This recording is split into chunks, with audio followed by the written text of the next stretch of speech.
The title of today's presentation is Why I Choose to Be Miserable. I look around me. I listen to telephone calls that I've had, and I hear people telling me I'm miserable.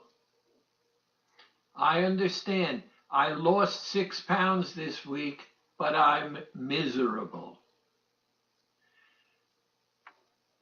This, that, feeling good about the fact that they lost weight, good about the fact that things in their lives were changing,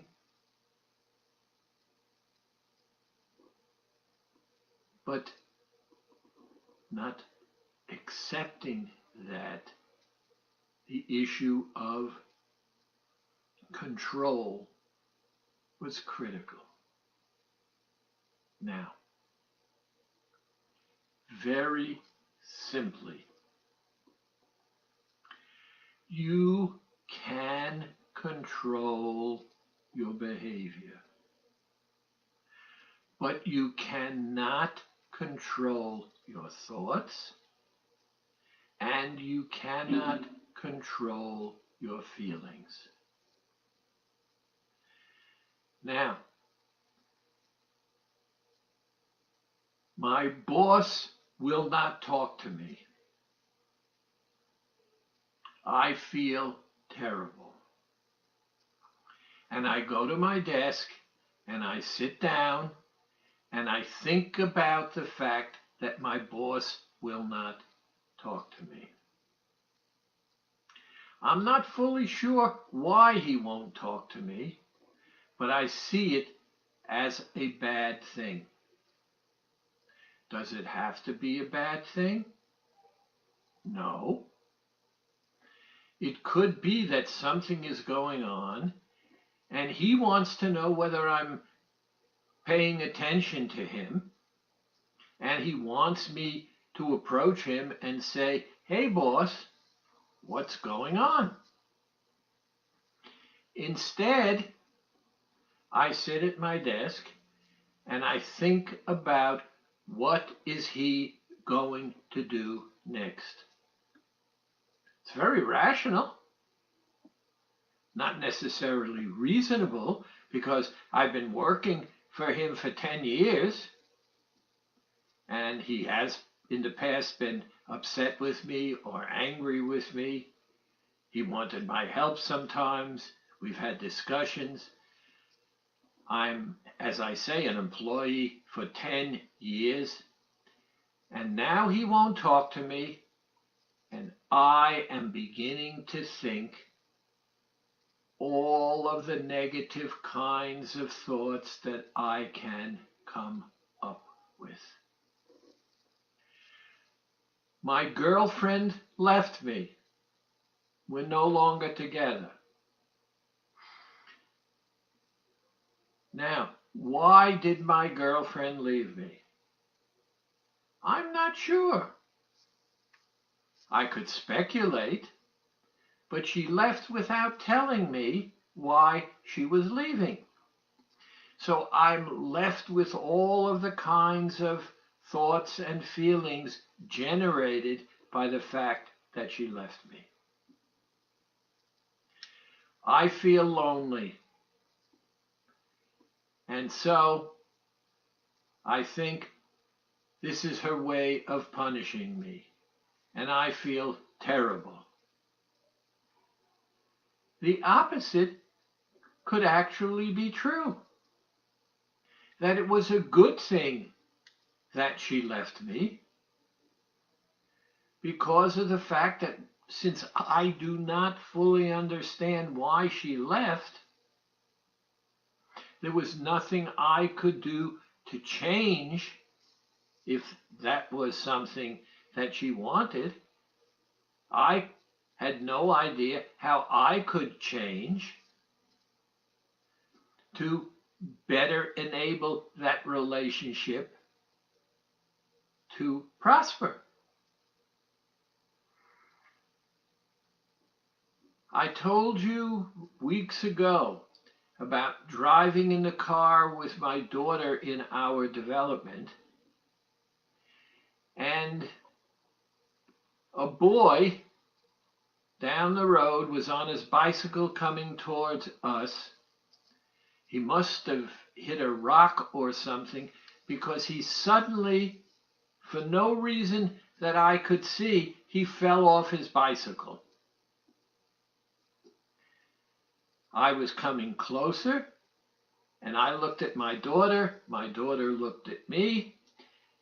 He got back on his bicycle. He turned it around and rode back to his house. And when he got off the bicycle, I could see that he was starting to cry. And I looked at my daughter and I said to her, I'll bet you by the time he gets in the house, he won't just be crying, he will be bawling to get his mother's attention. Now, I don't know whether he was hurt. Certainly he was startled. But to immediately get back on the bike and ride to his driveway, run in the house, said to me that he tried to control his feelings, but what he wanted, he wasn't going to get if I had gotten out of the car and said, hey, kiddo, what's going on? Choosing to be miserable.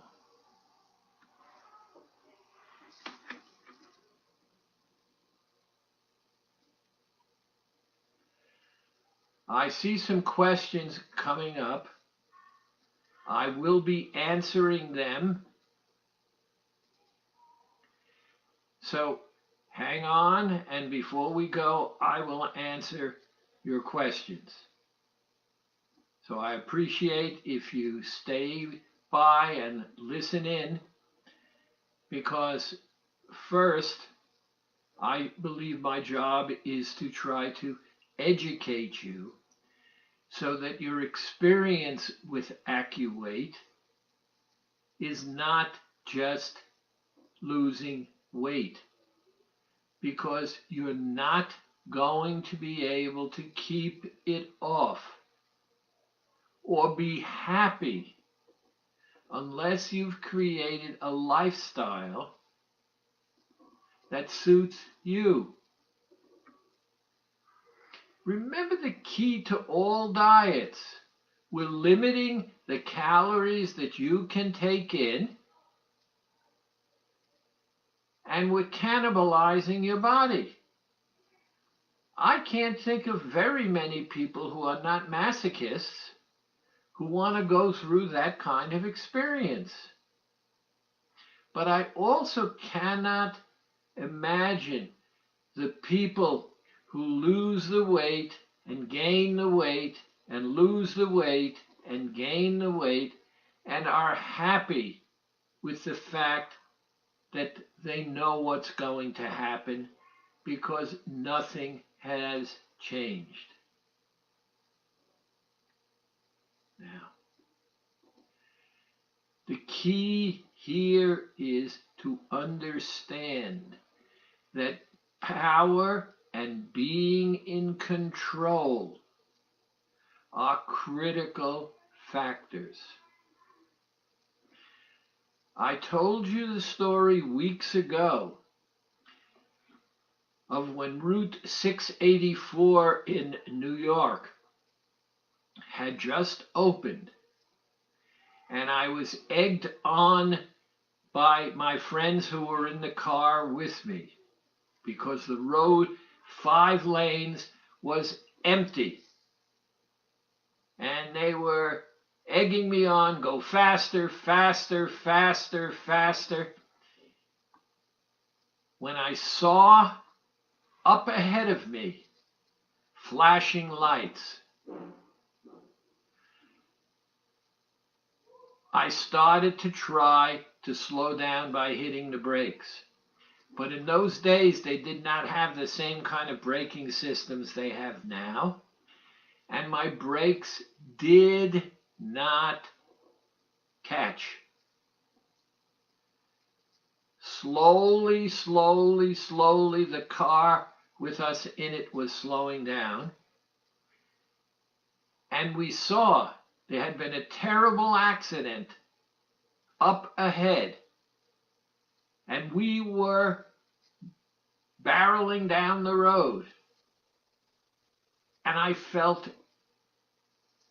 fear and terror because I had no control. I was at the mercy of the environment. And those lights and the accident came closer and closer and closer. And then, thank the good Lord, my brakes started to catch. But the car, and I had to play with the steering wheel to not go out of control completely because we had hit ice. We finally stopped about 100 yards from where the accident was. To this day, I remember how I felt. Helpless, powerless, fearful, recognizing there was nothing I could do but try to maintain the situation.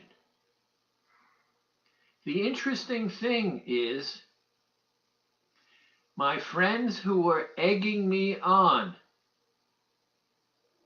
were more terrified than I. And I think the reason they were more terrified is they realized they had been egging me on, and I at least had the steering wheel and the brakes regardless. They were merely in their seat. And when we finally stopped, one of the guys in the back seat patted me on the shoulder, and you could see the relief in his face. I have never speeded to that extent since that day. And the reason is I do not want to face not being in control. Now, with that as background, let's go to our topic of choosing to be miserable. Now, remember the key. Thoughts and feelings are thoughts and feelings, and they arise for a multiplicity of reasons. And you cannot control those thoughts and feelings. They arise for whatever reason they arise.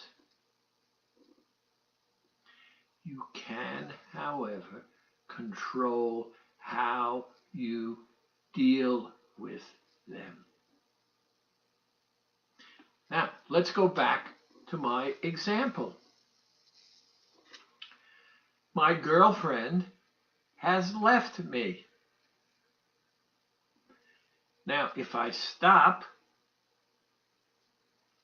and I think about it, I should be able to realize that everything was not good up until that point when she left. Whether I was conscious of it or not, thinking about it, that's up for question. But remember now, she just left. She didn't inform me. So I have no idea, but she's gone. And I feel lonely and I feel miserable. And so I go and sit in a chair and I think about how miserable I am. And I also think about the kinds of things that I might have done to precipitate that this is happening. Now, let's stop for a minute and let's go to the reverse side. I consciously saying I was not aware of the fact that there was anything wrong with the relationship. Obviously, I was wrong. And the reason I was wrong, she had left me. Now, why had she left me? I don't know. But because I feel lonely and abandoned and angry and sad, I sit in a chair and you come in and try to cheer me up. Oh, come on. You can't cheer me up because I'm stuck in my thoughts that I must have done something wrong to have created this environment. The opposite could be just as true. That I was behaving in a manner that I was not sensitive to. She was unhappy with my pattern of behavior, never shared with me how my pattern of behavior was impacting on her. And because I didn't know, I continued with my behavior and she left me. Now, maybe if we consider it, that was a good thing. Because I was in la la land, I thought everything was fine.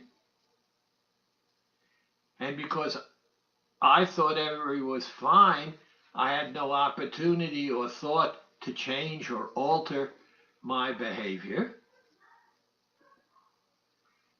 And now I can think it through and I can choose to say, well, what have I learned from this relationship so that I don't repeat it in the future?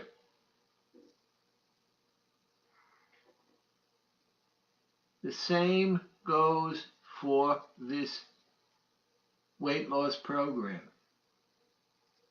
I'm getting more and more calls about the pressure that people are feeling being on the program.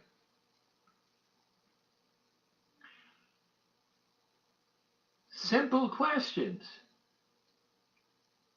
but all of them state I'm uncomfortable. And part of it is the fact that the child self is not being cared for in the way in which the child feels comforted and safe and loved.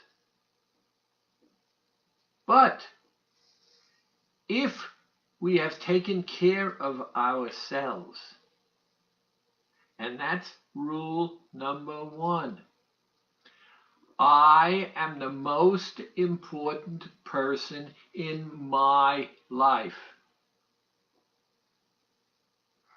When we depend on other people, then we have no control whatsoever. When we depend upon ourselves, we can move forward. We can interact, we can change, we can build, we can acquire. There are many things that we can do to improve our lives. The first step is understanding when you do the program and do the program the way it's prescribed, you're taking care of yourself. You're saying that you are important enough to put up with the lines, the regulations, the constrictions of the program. And that you're following that path because you're controlling what you're going to get from that behavior. If we do that, then you have a sense of your own power. And it feels good because you can anticipate and create behaviors that make you feel good. If I lose 4 or 5 pounds this week, it's because my effort was the underlying reason. If my effort were the underlying reason, it makes sense that I behaved in that way. And now, piece by piece, I begin to recognize that it's not isolated to this one thing. My entire life's existence is interdependent with the environment. The child self wants, and we've been through this, it wants comfort, it wants to feel safe and secure. You are not a child, but the child lives within you. And the child is nagging you. I want, I want, I want. And the big thing to remember is, and it's 100% of the time, the moment you give in to the child, it goes from I want, I want, I want, to silence. It's over. And immediately begins to build again. And that's the problem. Because all of those wants for comfort are not rational. They're emotional. Or thought-wise, they're needed. I want. Well, you know something? I, the adult, also want. And so I'm in conflict with my child self because my child self does not have enough history, longevity to understand that postponing comfort sometimes is more favorable than giving in, and also that giving in leads to giving in, leads to more giving in, leads to more giving in, and now the boundaries of our lives are in shreds. That's why adolescents act out. They've acquired knowledge, but they're not sure about the boundaries. So they test. They push against the boundaries. The parent self has the responsibility of enforcing some of the boundaries. And the reason I say some of the boundaries is because they're all not rational or reasonable. I will not let you walk to school. You're 13 years old, you're 14 years old, and I drive you every morning.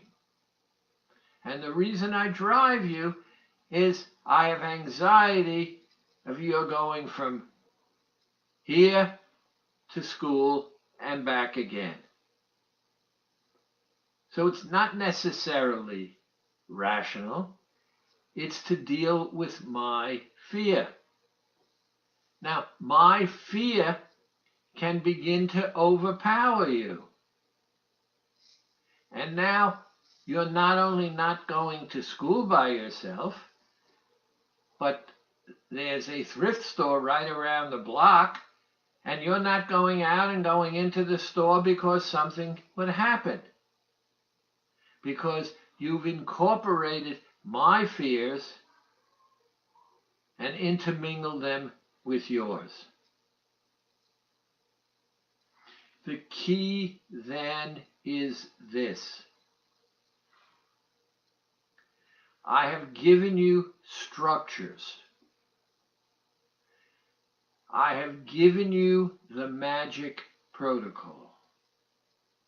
I have said to you, you're here because you want to lose weight,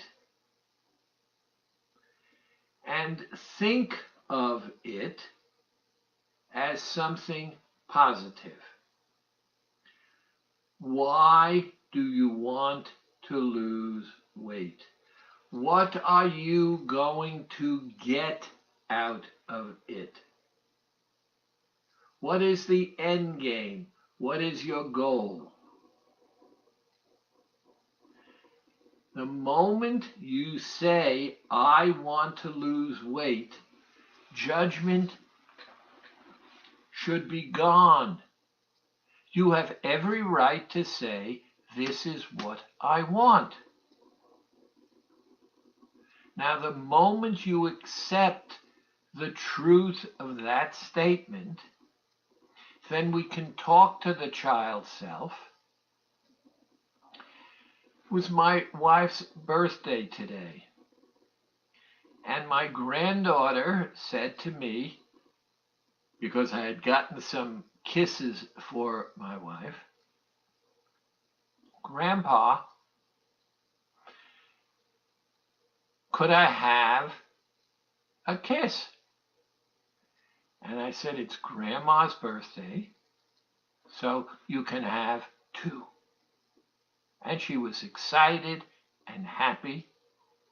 It was connected with something. I made it positive, and everything was fine. Now, I don't really like kids having chocolate candy. There are all kinds of health reasons why not. But I placed it in a structure that made sense. So hopefully she will begin to create some controls on her own. And when she is older and has more experience in life, she's going to make decisions that are better for her.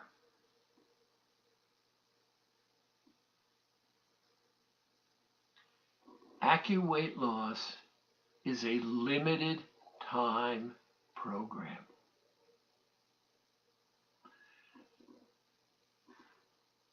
Most of you have bought packages, so you've signed up for approximately 4 weeks. And in those 4 weeks, I promised you that if you would follow the prescription properly, you would lose at least 15 pounds.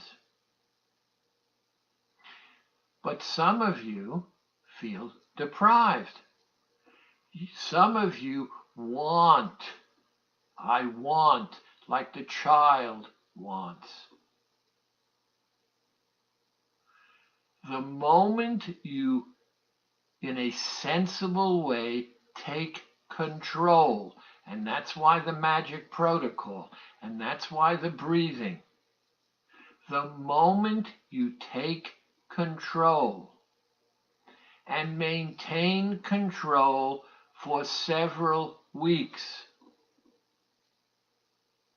you will not only achieve your goal, but you will have learned how to meet your needs in different ways. And there are different ways to meet your needs. But if you never learn those ways, then this process of yo-yoing will continue on, regardless of the fact that it makes no rational sense. I'm going to end this presentation with answering questions. And so first to the screen. Let's see.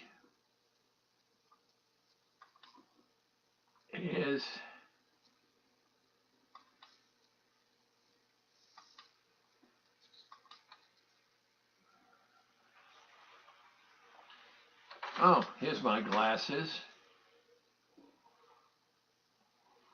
Now, Barbara,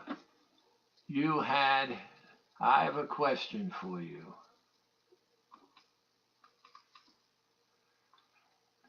With the plain yogurt, can I add some blend fruit to give a little flavor? No, you may not. Milk days are exclusively dairy or dairy alternative. The program is chemical. What I do suggest is, for example, flavoring it with sugar-free Jell-O powder, which will give you the blended flavor without damage. There are other things that you can do, but the chemistry of the program is the first and foremost thing.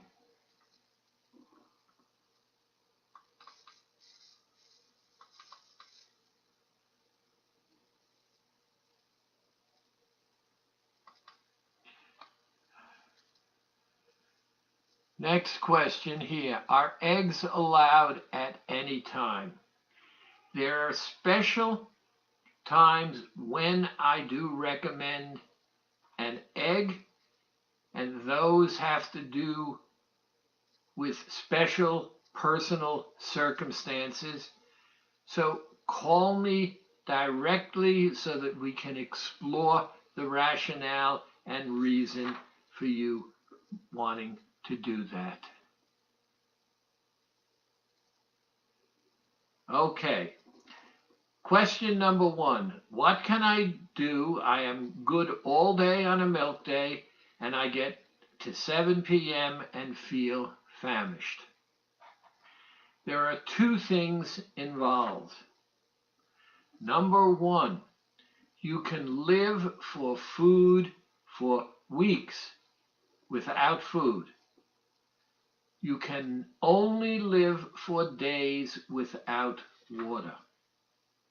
So one of the first things to look at if you are hungry is how much water you're intaking. The second reason has to do with the fact that many people, particularly in the first 2 weeks of the program, urinate a great deal while on the program. When you urinate out electrolytes. The electrolytes balance the body's electrical system. So I also recommend that people shore up with things like Noon or other electrolytic products.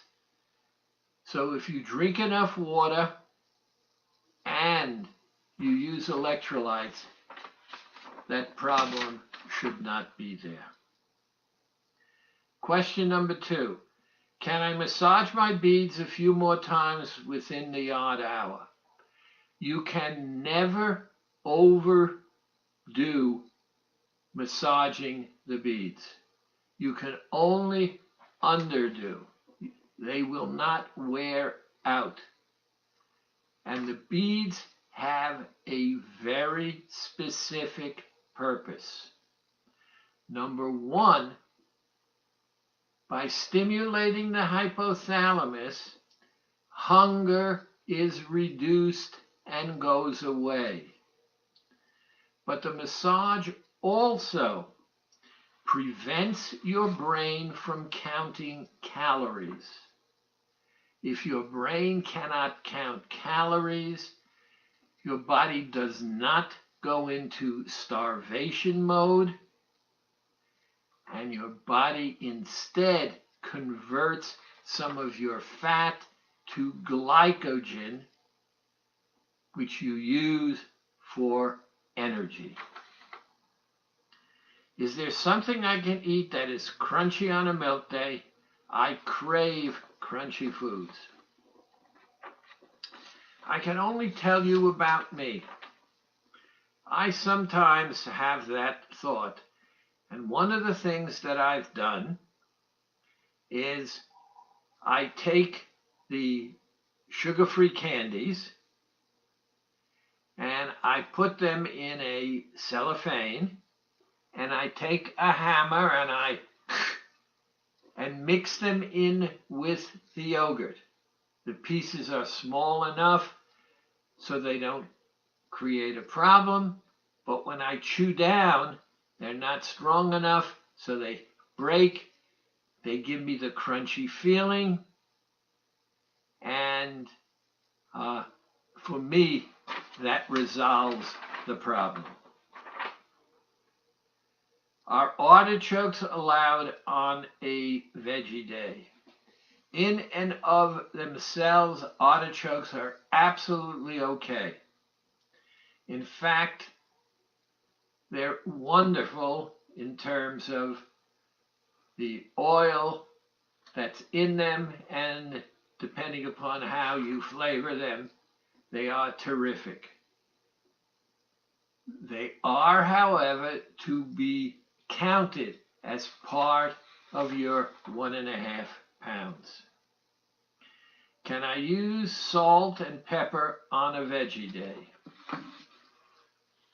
All spices are acceptable. There are no spices that I am aware of that would harm the program. In fact, speaking of yogurt, there are many of my Indian and Middle Eastern people on the program who use salt and pepper to flavor their yogurt. What can I use for constipation? Interesting question. First of all, again, there are 2 reasons. Constipation comes from the fact that the bowel is dry, and therefore the stool is dry. So number 1, drinking enough water should intercede and eliminate the problem. The second is fiber. Fiber is needed by the body to create a stool. So all you need do is what I do if it's a problem. A product like sugar-free Metamucil. Both water and fiber, and and I'm blocking this moment. Benefiber. I use Benefiber, or the product that I get in Costco, which is a substitute for Benefiber, and that has completely, with water, eliminated my problem. How much sugar-free Jell-O can I have? You are permitted 1 box of homemade sugar-free Jell-O each 24 hours. What I have done for me is I make the Jell-O and I put it into several cups, and I put them in the refrigerator and let them gel. The reason is I found that when I kept it in a bowl, I had problems controlling myself, and I would finish it. Whereas if I put it in 4 or 5 cups and I take them one at a time, I extend the period of time for use, and therefore, from a psychological point of view, they're very satisfying. When will I start to sleep better? Cleansing and detoxifying in the first 2 weeks are a critical part of the program. Melatonin is also a critical part of the program as far as sleep is concerned. Qigong breathing is a factor as well. In discussion with many people, they just try to shut off. They leave the television on, and they're not prepared to shut down. For me, and I've developed this over a period of years, I turn off the TV. I do Qigong breathing for about 3 or 4, sometimes 5 minutes. It slows me, it centers me, it relaxes me, and I can very easily fall asleep. Some people are excited by their own thoughts, and their thinking goes on. They haven't gotten centered and focused, and they're the minority and nowhere close to being a significant number. For those of you who have a problem, again, I would appreciate it if you either emailed me or called me on the phone so we could discuss and eliminate the problem. Sleep is essential for weight loss and should be a part totally of your overall working the program. If I drink more water, will I lose more weight? That's a variable question. The word more is the one.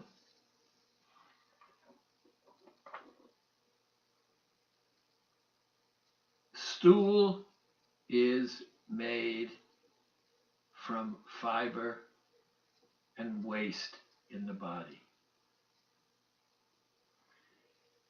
You can only lose as much weight as your body is willing to give up, depending upon the amount of energy that you're using. Again, this is one of the things you should consult with your counselor, or again, call me on the phone. But I will say it again. If you're doing the program properly, a minimum of 15 pounds, only fat in total health every, quote, 30 days, unquote. I cheated today. It was the second milk day. Should I do another milk day? No. The program is chemical. It is not caloric. The 2 milk days melt fat. The 2 fruit vegetable days high in enzymes dissolve the melted fat. The program is chemical. If you've cheated, let it go and continue with the cycle. Do not go to 3 days milk, or again, do not go to 3 vegetable days. Last question, can I use Hershey's sugar-free syrup? That's a terrific question. Up until a while ago, my answer unequivocally would have been no. Hershey's has modified their chocolate syrup. The calories, and I think they're about 5, so 2 tablespoons are what's allowed each day.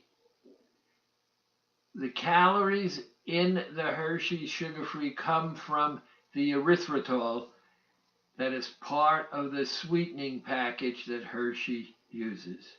So the answer is the Hershey's new chocolate syrup is acceptable 2 tablespoons a day.